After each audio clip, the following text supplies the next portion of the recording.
यह दिवाली होगा बहुत खास उत्कर्ष के साथ। उत्कर्ष क्लासेस में दिवाली ट्रिपल ऑफर में खुशी और तैयारी दोनों होंगी 3 गुना, क्योंकि सभी बीपीएससी के कोर्सेज पे आपको मिलेगा 90% तक का डिस्काउंट, 3 महीने की एक्स्ट्रा कोर्स वैलिडिटी और free record courses her live from classroom courses के साथ। लेकिन ये ऑफर केवल 3 नवंबर तक ही है, तो देर ना करें और आज ही अपनी तैयारी शुरू करें उत्कर्ष क्लासेस के साथ। Enrol now.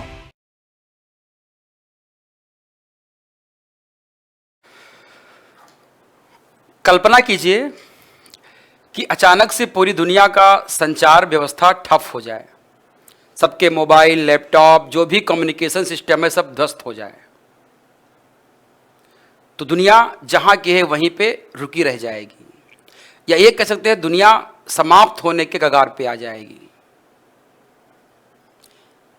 एक ऐसी भविष्यवाणी 1978 में डोनाल्ड जे केसलर ने किया था, जो नासा के वैज्ञानिक हैं। उन्होंने एक अनुमान लगाया था कि जिस प्रकार से उपग्रहों को उनकी कक्षा में स्थापित किया जा रहा है, एक समय ऐसा आएगा कि उपग्रह आपस में टकराना शुरू कर देंगे, कोलिजन होगा और श्रृंखलाबद्ध कोलिजन उसमें होगा, यानी कि चेन कैस्केड उसमें कोलिजन होगा। और जो उपग्रह काम कर रहे होंगे वो तो नष्ट होंगे ही होंगे, जो उपग्रहों को भेजा जाएगा वो भी नष्ट होंगे। एक प्रकार से अंतरिक्ष में कचरे की समस्या बढ़ती चली जाएगी। आज ये बात एकदम सार्थक हो रही है,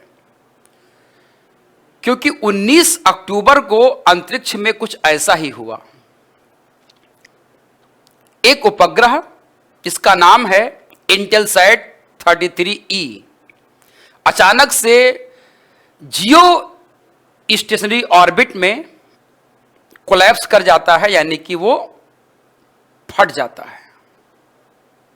आज हम लोग इसी टॉपिक पे बात करने वाले हैं कि इंटेलसैट 33E कोलैप्स किया है, उसके क्या निहितार्थ हैं, भविष्य में हमको किन चीज़ों को लेकर के चिंता व्यक्त करनी चाहिए, और इसके लिए देश और दुनिया क्या प्रयास कर रही है कि ऐसे कोलिजन आगे न हो। जो डेब्रिस है, स्पेस डेब्रिस, अंतरिक्ष कचरा, उसका निपटान कैसे किया जाए। तो हम यहां पर बात करने वाले हैं आज एक बहुत ही महत्वपूर्ण टॉपिक पर। उसका नाम है Intelsat 33E satellite just collapsed in space. एक सैटेलाइट अंतरिक्ष जो है वो कोलैप्स कर गया, यानी कि वो फट गया। बोइंग जो है उसके द्वारा इसको बनाया गया था। ये सैटेलाइट जो है वो कई हिस्से में टूट गया। इस सैटेलाइट की अगर हम बात करें तो ये संचार सेवा के लिए क्या था, उपयुक्त था। कई क्षेत्रों में संचार सेवा के लिए इसका उपयोग किया गया था। इसके विस्फोट से उसके आसपास जो अन्य सैटेलाइट्स थे अंतरिक्ष में जो मौजूद थे, उनको भी काफी नुकसान हुआ होगा, या वो भी इस उपग्रह के विस्फोट से प्रभावित हुए होंगे।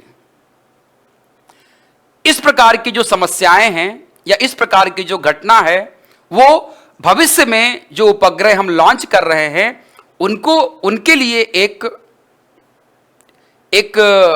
रिस्क या वो समस्याओं के रूप में उसको हम देखने का प्रयास कर सकते हैं। अब हम लोग यहां पर बात कर रहे हैं कि ये जो आपका उपग्रह है, ये इंटेलसैट 33E जो है, ये आधुनिक और शक्तिशाली संचार उपग्रह है, जिसे अमेरिका की एक कंपनी है इंटेलसैट, उसने इसको लॉन्च किया था। ये इपिक एनजी एक श्रृंखला चल रही है उपग्रहों को लॉन्च करने की। इपिक एनजी उपग्रह का ये एक हिस्सा था। इसका उद्देश्य क्या है कि जो ग्लोबल कम्युनिकेशन सर्विसेज को प्रोवाइड करना और उसको तेज करना, जो विश्वसनीय हो, तेज हो और उन्नत तकनीक से लैस संचार सेवाएं हैं, उनको हमको लोगों तक पहुंचाने का काम करना है। इस इंटेलसैट 33E को 24 अगस्त 2016 को एरियन 5 नामक उपग्रह जो लॉन्च व्हीकल होता है उससे फ्रेंच गुयाना से लॉन्च किया गया था और इसे जियो स्टेशनरी ऑर्बिट में स्थापित किया गया था।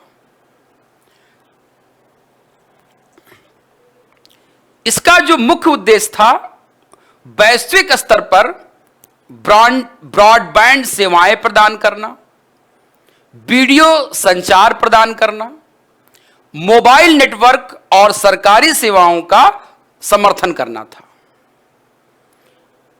इस उपग्रह का जो कवरेज था वो यूरोप, मध्य एशिया के साथ साथ अफ्रीका और विभिन्न जो है उसके महाद्वीपों को शामिल किया गया था, जहां पर हमको अच्छी तकनीक वाली कम्युनिकेशन को देने का काम किया जाना था।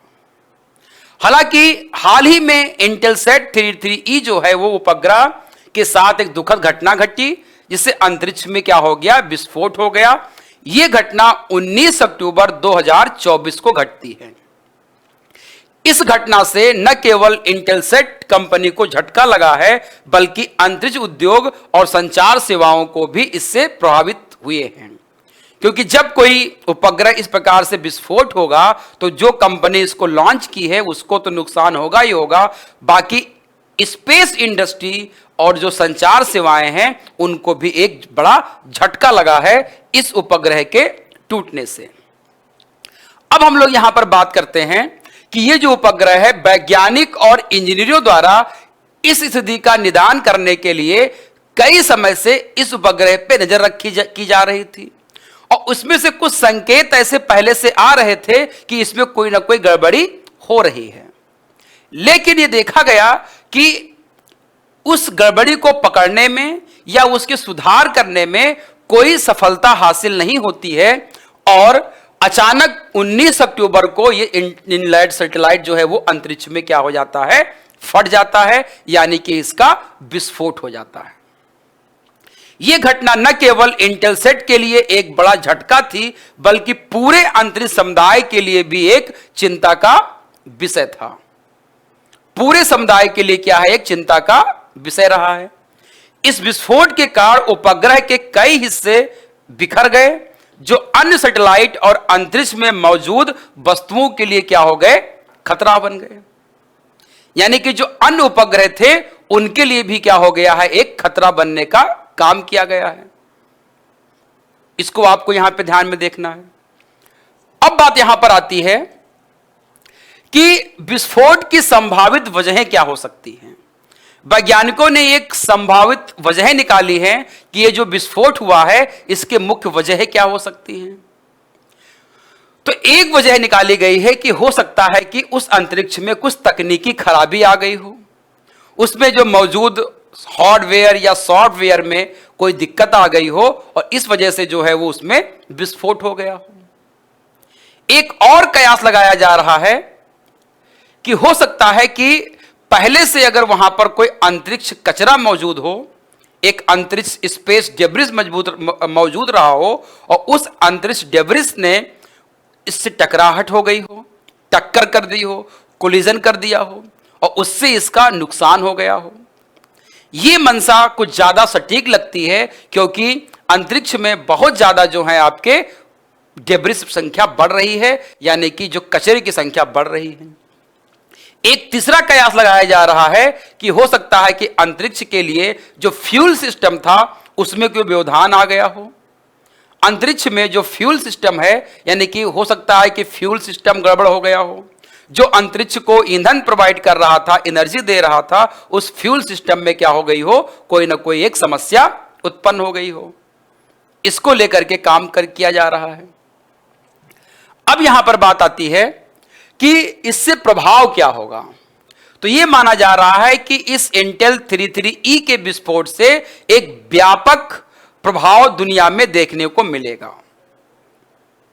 अगर तात्कालिक रूप से बात करें तो सबसे पहला व्यवधान क्या होगा, संचार का जो व्यवस्था है या संचार सेवाओं में क्या हो जाएगी, बाधा आ जाएगी। तो अगर जिन क्षेत्रों में संचार की व्यवस्था इस उपग्रह से हो रही थी उन क्षेत्रों में संचार सेवाओं में एक अस्थायी रूप से बाधा उत्पन्न हो सकती है जो इसी पर निर्भर थे।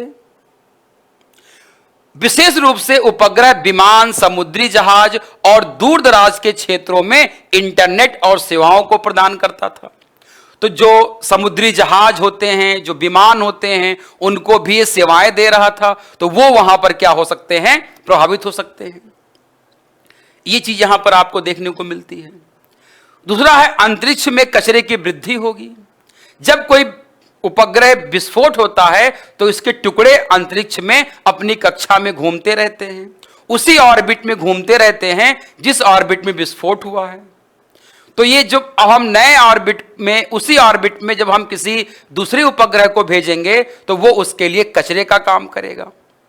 ये भविष्य के लिए एक खतरा हो सकता है। और एक आर्थिक स्थिति तो हानि होनी इससे। जिस कंपनी ने इसको भेजा था उसकी आर्थिक नुकसान हुआ है। मान लो किसी उपग्रह को हम लोगों ने एक निश्चित समय 5 साल 10 साल के लिए भेजा है, अगर उससे पहले ही वो नष्ट हो जाता है तो हमारा उतना मूल्य नुकसान होता है, आर्थिक नुकसान होता है। या जो आसपास के उपग्रहों को अगर वो नष्ट कर देता है तो और आर्थिक रूप से नुकसान होता है। मानवता को भी इससे नुकसान होता है। इस पर हमको विचार करने की जरूरत है। तो अंतरिक्ष में टकराव की संभावना इससे क्या हो जाती है, बढ़ जाती है, जिससे अन्य जो सक्रिय उपग्रह होते हैं उनकी खतरे की स्थिति और भी यहां पर बढ़ जाती है। इस घटना से अंतरिक्ष की सफाई और उपग्रहों की सुरक्षा के मुद्दे को और महत्वपूर्ण बना दिया है। तो चाहे आपका स्पेस, क्लीन स्पेस 1 हो, या इंडिया का नेत्रा हो, या वेस्पा हो, ऐसी टेक्नोलॉजी की विकास किया जा रहा है जिससे कि अंतरिक्ष कचरे को या अंतरिक्ष मलबे को वहां से हटाए जाने का कार्य किया जा सके। तो पूरी देश और दुनिया, चाहे इसरो हो, चाहे नासा हो, चाहे आपका जक्सा हो, चाहे आपका यूरोपियन स्पेस एजेंसी हो, सभी जो है वो इसमें लगे हुए हैं। चाइना हो, कि किस प्रकार से हम अंतरिक्ष कचरे को वहां से हटाने का प्रयास करें।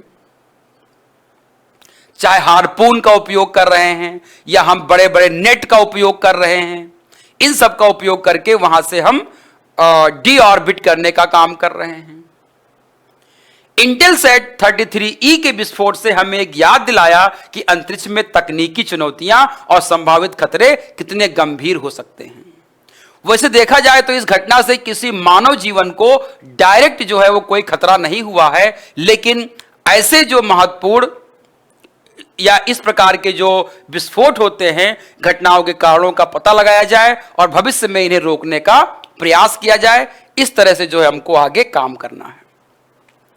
अंतरिक्ष में बिखरे हुए जो हमारे मलबे हैं उनका प्रबंधन जो है हमको बड़े लेवल पे करना है।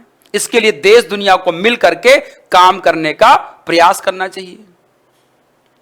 हमको कंपनियों को अब अपनी प्रणालियों में एक नए प्रकार का सुधार करना होगा जिससे कि पॉसिबल जो खतरे हैं उनका पूर्वानुमान लगाया जा सके और अधिक गंभीरता से उसको हम पे विचार करना चाहिए। जैसे भारत ने नेत्रा सिस्टम लगाया हुआ है कि अगर उपग्रहों में कोई भी गतिविधियां ऐसी होती हैं कि कोई वहां पर मलबा टकराने वाला है या कुछ ऐसी समस्या होने वाली है, तो हम पहले से उसको जान लें, उसको भांप लें और उससे होने वाली समस्या से पहले उसका हम पूर्वानुमान लगा सकें। इस पर हमको बड़े लेवल पे क्या करना है, कार्य करना चाहिए। इस घटना के बाद अंतरिक्ष में उपग्रहों की स्थिति पर ध्यान देने के लिए विभिन्न देशों और कंपनियों के बीच में एक डिबेट यानी कि संवाद बढ़ गया है, डायलॉग बढ़ गया है। नए अंतर्राष्ट्रीय मानक और नियम विकसित किया जाने की प्रक्रिया शुरू हो गई है। स्पेस के बारे में जो स्पेस के जो नियम हैं, अंतरिक्ष के जो नियम हैं, उसके आधार पर हमको और कड़े कानून बनाने पड़ेंगे। अंतरिक्ष मलबे को लेकर के हमको और कड़े कानून बनाने पड़ेंगे जिससे कि भविष्य में इस प्रकार की समस्या से हम बच सकें और जिस कंपनी या जिस देश की जिम्मेदारी हो, जवाबदेही हो, वो उसके प्रति सजग रहे और इस प्रकार की समस्याओं से बचने के लिए वो पहले से ही प्रयास करता रहे। अंत में हम कह सकते हैं कि इंटेलसैट 33 का विस्फोट न केवल एक तकनीकी विफलता थी बल्कि ये अंतरिक्ष में मानवता की बढ़ती हुई जिम्मेदारी का भी क्या है, प्रतीक है, जिससे हमको डिनाई नहीं करना चाहिए। ये घटना हमें बताती है या याद दिलाती है कि हमें अंतरिक्ष संसाधनों का प्रबंधन, साथ ही साथ सुरक्षा कैसे करनी चाहिए ताकि आने वाले पीढ़ियों के लिए एक सुरक्षित टिकाऊ अंतरिक्ष वातावरण सुनिश्चित किया जा सके। इस लेवल पर हमको काम करना है। तो ये टॉपिक बहुत ही इंपॉर्टेंट था आपके लिए, जिस पे हम लोग चर्चा की है। हम लोग नए टॉपिक के साथ फिर मिलेंगे। तब तक के लिए thanks to all of you. Good day.